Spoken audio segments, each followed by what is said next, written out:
जब हम कोई भी एक्ट पढ़ने जाते हैं तो हमें कई बार उसकी लैंग्वेज को समझने में बहुत डिफ़िकल्टी होती है, बट एक बार अगर हमें उसका इंटरप्रिटेशन समझ आ जाता है तो फिर से उस एक्ट को पढ़ने के बाद हमें चीज़ें क्लियर हो जाती हैं। तो आज के इस वीडियो में ऐसा ही एक टॉपिक मैं आपको समझाने वाली हूँ जो कि सिविल प्रोसीजर कोड ऑफ 1908 का है।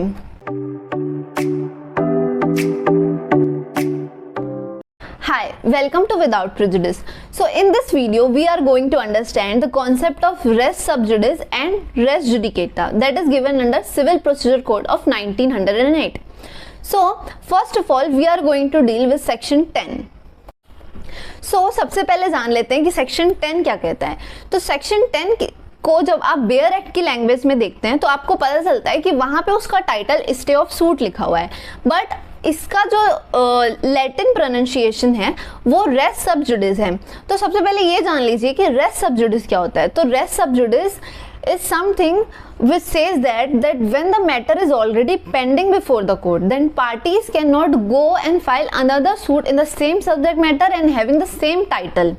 Means अगर पहले से ही कोई सूट पार्टीज ने फाइल कर रखा है कोई दूसरे जुरिस्डिक्शन में कोर्ट के, तो वही सेम पार्टीज वही सब्जेक्ट मैटर वही टाइटल को लेकर दूसरे कोर्ट में नहीं जा सकती है, क्योंकि पहले ही पार्टीज ने एक सूट फाइल कर चुका है जिसका पहले ही ट्रायल और प्रोसीडिंग चल रहा है।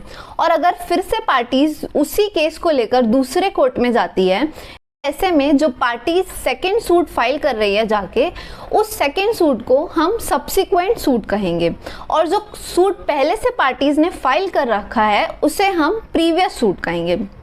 So in that case, the court in which the subsequent proceeding has been filed, that court will restrict the parties to file the suit in their jurisdiction because already the suit has been filed in the previous court. अब अगर हम इसके essentials को देखते हैं तो इसके total 5 essential होते हैं। मीन सेक्शन 10 के 5 असेंशियल्स होते हैं। पहला, that parties have filed 2 suits. Now second essential is that both the parties have the same issue in both the suits. Now the third essential is that the title of the parties must be same in both the suits. Fourth, the subject matter of the suit should be same in previous as well as subsequent suit. Now the fifth essential is that the jurisdiction of both the suits can be same and it can be differed also. Also note this important case named Manohar Lal versus Hira Lal. So in this case it was said that the restriction of section 10 is not something in which the court has discretion. It is mandatory for the court. चलो अब ये भी जान लेते हैं कि parties इस section के अंदर कब ऑब्जेक्शन रेज कर सकती है और अपने राइट को कब यूज़ कर सकती है। सो पार्टी अपने राइट को यूज़ कर सकती है इस सेक्शन के under before the decree only. Means the decree should not have been passed in the previous suit, then only the parties can use their right. Also the court have to consider their objection because we already had dealt that court have no option or have no discretion regarding this. Also the parties can object at any stage of the trial. चलो अब ये भी जान लेते हैं कि race सब जुडिस क्यों इतना ज़्यादा इंपॉर्टेंट है। तो अगर रेस सब जुडिस नहीं होता, उस केस में अगर प्रीवियस कोर्ट में पहले ही कोई प्रोसीडिंग चलती होती और पार्टीज जाकर सब्सिक्वेंट सूट फाइल कर देती, उस केस में अगर प्रीवियस सूट में भी कोर्ट अपना डिसीजन सुना दी होती और सब्सिक्वेंट सूट में भी कोर्ट अपना डिसीजन सुना देती और दोनों सूट्स के जो डिसीजन है वो अगर कॉन्ट्रडिक्ट करते तो कोर्ट के ऊपर से जो लोगों का फेथ है वो चला जाता। इसलिए रेस सब जुडिस का इंपॉर्टेंस बहुत ज़्यादा। सेकेंड रीज़न होता है कि ये मल्टीप्लिसिटी ऑफ सूट को रोकती है। मीन्स अगर कोई भी पार्टी को पता हो कि वो अपना जो प्रेजेंट सूट है उसमें वो केस को हारने वाली है, तो वो ऑलवेज ट्राई करेगी कि वो नेक्स्ट सूट फाइल करे और वहाँ पे वो जीते। तो अगर ये अलाउ होता कि वो नेक्स्ट सूट भी फाइल कर सकती है जब पहला ही एक सूट है जो कि पेंडिंग है केस उसका कोर्ट के, तो इसके कारण बहुत ज़्यादा मल्टीप्लिसिटी ऑफ सूट हो जाती और कोर्ट एक ही सब्जेक्ट मैटर को अलग अलग सूट में ट्राई करता रहता। The third main reason is that if the res sub judice concept was not present in our law, then in that case the party would have lost their faith on courts. Because अगर बार बार एक ही subject matter पे court अलग अलग decision सुनाता रहेगा तो parties का faith और जस्टिस पे उनका जो रिलायमेंट है वो चला जाएगा. Now I think I already explained section 10 in a very exhaustive manner, so I would like to recommend you to go again and read section 10 from your bare act so that you can gain more clarity in this topic.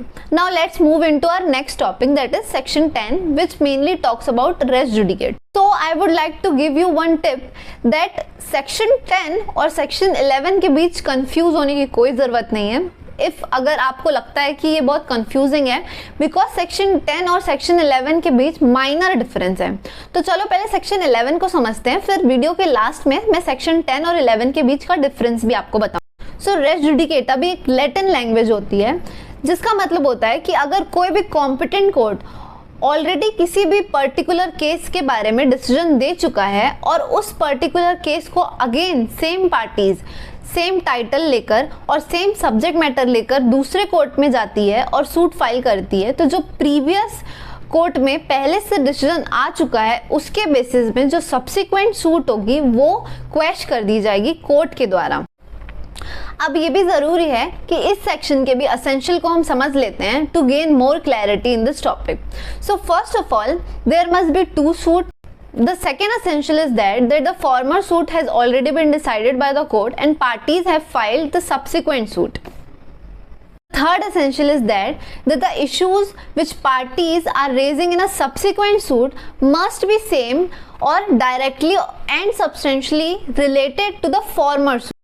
Fourth essential is the previous court which had decided the case already must be a competent court, because if the court wasn't competent then the subsequent suit cannot be restricted. First explanation ये कहता है कि farmer suit actually में होती क्या है. सो ये जान लीजिए कि फॉर्मर सूट उसी सूट को कहते हैं अकॉर्डिंग टू दिस सेक्शन जो सूट प्रीवियसली डिसाइड हो चुकी हो सेम मैटर पे. तो अगर कोई भी सूट प्रीवियसली डिसाइड नहीं हुई है तो वो फॉर्मर सूट नहीं कहलाएगी. ओनली ऑन द बेसिस कि आपने इंस्टीट्यूट किया था कोई भी सूट को प्रीवियसली, वो फॉर्मर सूट नहीं कहलाती है. इस सेक्शन के अकॉर्डिंग फॉर्मर सूट वही होती है जो कि प्रीवियसली डिसाइडेड सूट होती है. Fifth essential is the parties in both the suit must be same and the cause of action between them should be same in both the suits. Last and very important essential for this section is that in a previous suit both the parties must have been properly heard by the court. Now let's move into the explanation part of this section. तो इस section में total 8 explanation दिए गए हैं. तो पहला explanation क्या कहता है ये देख. फर्स्ट एक्सप्लेनेशन ये कहता है कि फॉर्मर सूट एक्चुअली में होती क्या है. सो ये जान लीजिए कि फॉर्मर सूट उसी सूट को कहते हैं अकॉर्डिंग टू दिस सेक्शन जो सूट प्रीवियसली डिसाइड हो चुकी हो सेम मैटर पे. तो अगर कोई भी सूट प्रीवियसली डिसाइड नहीं हुई है तो वो फॉर्मर सूट नहीं कहलाएगी. ओनली ऑन द बेसिस कि आपने इंस्टीट्यूट किया था कोई भी सूट को प्रीवियसली, वो फॉर्मर सूट नहीं कहलाती है. इस सेक्शन के अकॉर्डिंग फॉर्मर सूट वही होती है जो कि प्रीवियसली डिसाइडेड सूट होती है. एक्सप्लेनेशन 2 पर चलते हैं. तो एक्सप्लेनेशन 2 को मैं आपको एक सिंपल एग्जांपल के साथ एक्सप्लेन करना चाहती हूँ.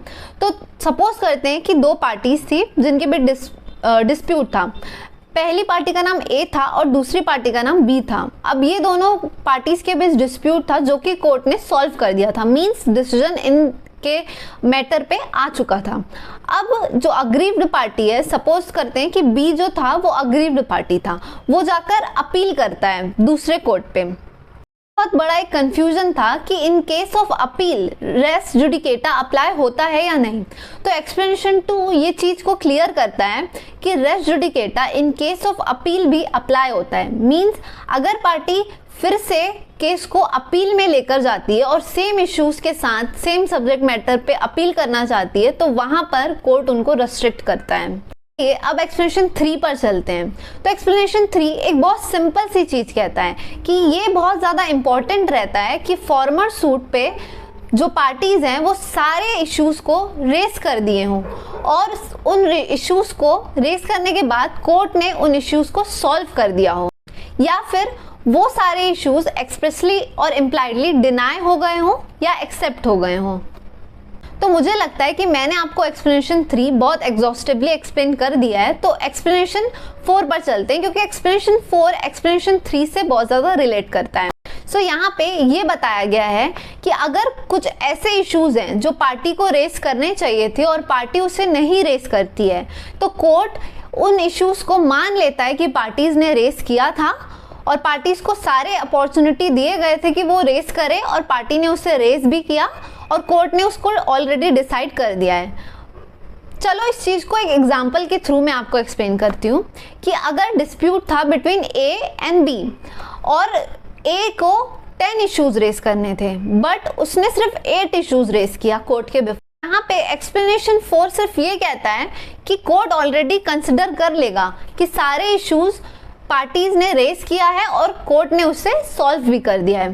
बट अगर कुछ इश्यूज ऐसे होते हैं जो पार्टी ने रेस किया है, सपोज पार्टी ने यहाँ पे पर्टिकुलर एग्जांपल में 8 इश्यूज रेस किए थे बट जो कोर्ट है वो डिसीजन सुनाता है 7 इश्यूज के बेसिस में ओनली और वो 8th इश्यू के बारे में कुछ नहीं बोलता है।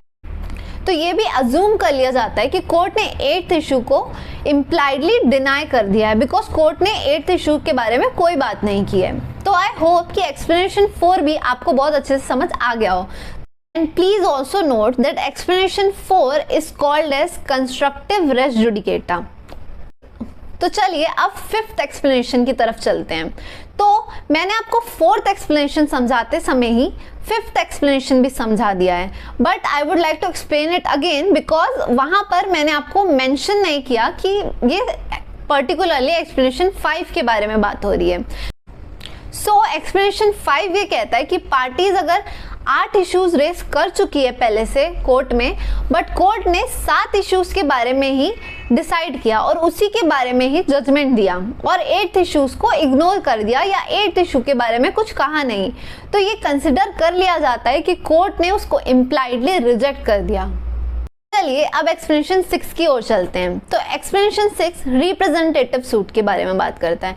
मींस ये पर्टिकुलरली रिप्रेजेंटेटिव सूट के बारे में नहीं बात करता है, ये कहता है कि अगर कोई भी सूट रिप्रेजेंटेटिव सूट है तो उसमें जो इंटरेस्टेड पार्टीज हैं मींस जो अदर पार्टीज हैं जिनके बिहाफ में सूट फाइल की गई है उन पे भी रेस जुडिकेटा अप्लाई होता है। मींस जो अदर पार्टीज हैं वो जाकर अनदर सूट नहीं फाइल कर सकती सेम सब्जेक्ट मैटर पे। एक्सप्लेनेशन 7 और 8 को हम साथ में समझते हैं क्योंकि ये दोनों एक दूसरे से बहुत ज़्यादा रिलेटेड हैं। तो उससे पहले आप ये जान लीजिए कि एक्सप्लेनेशन 8 एक अमेंडमेंट के थ्रू सीपीसी में ऐड हुआ है जो कि 1976 का अमेंडमेंट है। तो बिफोर दिस अमेंडमेंट ये देखा जा रहा था कोर्ट को जुरिस्डिक्शन के रिलेटेड बहुत ज़्यादा इश्यूज फेस करने पड़ रहे थे व्हाइल अप्लाइंग रेस जुडिकेटा। अब इस चीज़ को हम एक एग्जांपल के थ्रू समझते हैं। करते हैं कि डिस्प्यूट था ए और बी के बीच जो कि लैंड रिलेटेड था और उस लैंड का जो प्राइस था वो 5 लाख था। अब उन दोनों ने केस फाइल किया जो कि पेक्यूनरी जुरिस्डिक्शन के अंडर आता है। जिस कोर्ट ने उस केस को ट्राई किया वो कॉम्पिटेंट कोर्ट था। अब उस कोर्ट ने डिसीजन सुना दिया बट लेटर ऑन जो अग्रीव्ड पार्टी था वो फिर से जाकर एक दूसरा केस फाइल करता है और इस टाइम सेम लैंड होती है बट उस लैंड की प्राइस क्योंकि इंक्रीज हो गई रहती है with the time. So suppose करते हैं अब उस लैंड की प्राइस 10 लाख हो गई है। तो यहाँ पर जो जुरिस्डिक्शन है कोर्ट का वो चेंज हो जाएगा। पेक्यूनरी जुरिस्डिक्शन अब 10 लाख के केस का अलग रहेगा। सो ये क्वेश्चन था 10 लाख के पेक्यूनरी जुरिस्डिक्शन पे 5 लाख के पेक्यूनरी जुरिस्डिक्शन का डिसीजन अप्लाई होगा कि नहीं। मींस सब्सिक्वेंट प्रोसीडिंग में हम रेस जुडिकेटा अप्लाई कर सकते हैं कि नहीं। सो इसी कंफ्यूजन को क्लियर करने के लिए एक्सप्लेनेशन 8 को ऐड किया। एक्सप्लेनेशन 8 के थ्रू ये कहा गया कि अगर प्रीवियस कोर्ट लिमिटेड जुरिस्डिक्शन भी होल्ड करता है तो उस केस में भी उस कोर्ट का डिसीजन जो है वो सब्सिक्वेंट प्रोसीडिंग और सब्सिक्वेंट सूट में अप्लाई होगा। सो जैसा कि मैंने आपको एग्जांपल में बताया, सो उस एग्जांपल में आफ्टर द अमेंडमेंट ऑफ 1976 जो 10 लाख का केस है उस पे जो 5 लाख का केस था means previous suit would restrict the subsequent suit means here in the subsequent suit res judicata will surely apply। अब चलिए ये जान लेते हैं कि रेस जुडिकेटा कब अप्लाई नहीं हो सकता। First of all, under order 22 rule 9 the res judicata will not apply, because यहाँ पे ये बताया गया है कि अगर कोई भी पार्टी की डेथ हो जाती है while proceeding is going on before the court और उसके बिहाफ में कोई भी रिप्रेजेंटेटिव विद इन 90 डेज आकर ऐड नहीं होता है, उस केस में सिचुएशन में कोर्ट अपना डिसीजन सुना देती है in the favour of another party. So अगर ऐसा होगा तो यहाँ पे बोथ द पार्टीज की हियरिंग नहीं हुई है, जिसके कारण की रेस जुडिकेटा का एप्लीकेशन नहीं हो सकता। इसी तरीके से ऑर्डर 23 रूल 3A पे रेस जुडिकेटा का एप्लीकेशन नहीं होता है, क्योंकि वहां पे म्यूचुअल अग्रीमेंट की बात की गई है। मींस अगर पार्टी म्यूचुअली डिसाइड कर लेती है अपना केस और अग्री हो जाती है एक दूसरे के साथ केस को रिजॉल्व करने के लिए, तो उस केस में पार्टीज को हर्ड नहीं किया गया है कोर्ट में, तो यहाँ पर रेस जुडिकेटा का एप्लीकेशन नहीं हो सकता है। थर्डली, रेस जुडिकेटा टैक्स के केसेस में भी अप्लाई नहीं होता है, बिकॉज टैक्स हमेशा चेंज होते रहते हैं और ये हमेशा सेम नहीं होते हैं, तो इसका सूट जो है वो कभी भी सेम नहीं हो सकता है। मींस फॉर्मर सूट और सब्सिक्वेंट सूट सेम नहीं हो सकते हैं, इसलिए रेस जुडिकेटा का एप्लीकेशन टैक्स रिलेटेड केसेस में भी नहीं होता है। चलिए अब ये जान लेते हैं कि रेस जुडिकेटा कहाँ कहाँ अप्लाई हो सकता है। So first of all, res judicata can be applied in the cases of writ petition. Secondly, it can be applied in all the criminal cases. Thirdly, it can be applied in the cases of industries, means if there is any industries related dispute or industrial dispute, then in that case res judicata can be applied. Lastly, it can be applied in adjudication proceeding. Hope अब आपको difference समझ आ गया हो कि res judicata और race सब जुडिस के बीच क्या डिफरेंस होता है। इसमें बेसिक जो डिफरेंस है वो यही है कि रेस सब जुडिस के केस में आपको जो केस है, जो आपका फॉर्मर सूट है, वो डिसाइडेड नहीं होता है, वो पेंडिंग होता है कोर्ट में। और रेस सब जुडिस जो कि सेक्शन 11 है, उसके केस में जो प्रीवियस सूट होती है वो डिसाइडेड होती है और उसी को ही प्रीवियस सूट कहते हैं जो ऑलरेडी डिसाइडेड है। ऑल्सो मैंने डिस्क्रिप्शन बॉक्स में कुछ केस लॉज मेंशन किए हैं जो कि सेक्शन 11 और सेक्शन 10 के रिस्पेक्ट में बहुत ज़्यादा इंपॉर्टेंट है, तो आप वहाँ पे जाकर केस को भी रेफर कर सकते हैं। होपफुली मैंने सारे doubts related to section 10 and section 11 आपके क्लियर कर दिए होंगे, बट स्टिल अगर आपको कोई भी डाउट होता है तो आप कमेंट बॉक्स में उस डाउट को शेयर कर सकते हैं, so that I can explain you there. Lastly, I would like to add, if you have learned something through this video, then please like this video and subscribe my channel so that I can keep on making the videos for you.